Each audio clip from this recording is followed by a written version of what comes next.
পাবনা সুজানগর উপজেলার ভাইনা ইউনিয়নের গোপালপুর মাঠে আসছি। এখানে বিস্তীর্ণ যে চর দেখছেন আপনারা, এখানে আমাদের সবচেয়ে বেশি মূলকাটা পেঁয়াজের আবাদ হয়ে থাকে। তো এবছর আসলে আপনারা জানেন যে পেঁয়াজের যে বীজ, এই বীজের একটু দাম বেশি ছিল।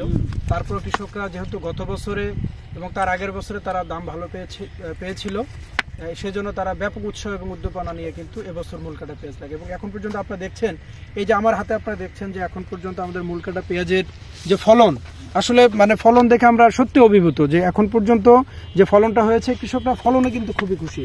তবে দুঃখের বিষয় হচ্ছে এখন তারা বাজারে যে পেঁয়াজটা নিয়ে যাচ্ছে, এই পেঁয়াজের বাজার দর কিন্তু প্রতি মন প্রতি বিক্রি হচ্ছে 1200 টাকা থেকে 1400 টাকা।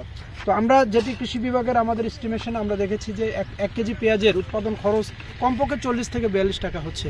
তো সেই ক্ষেত্রে কৃষক যে 1200 থেকে 1400 টাকা বিক্রি করছে, এখন পর্যন্ত কৃষক কিন্তু লসের পর্যায়ে আছে। তো আমরা আশা করছি খুব সহসাই বাজার দরটা ভালো পাবে কৃষকরা, নইলে দেখা যাবে যে আসলে কৃষকরা কিন্তু আগ্রহ হারায় ফেলবে।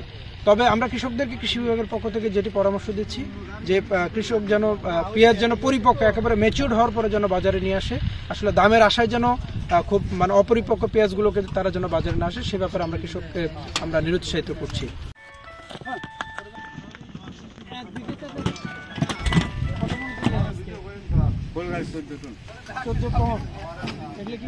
এই জায়গা থেকে কিনতেছে না, কিনে এনে এখানে যে আপনি ইয়ে করতেছেন, গ্রামে কিনা ছিল।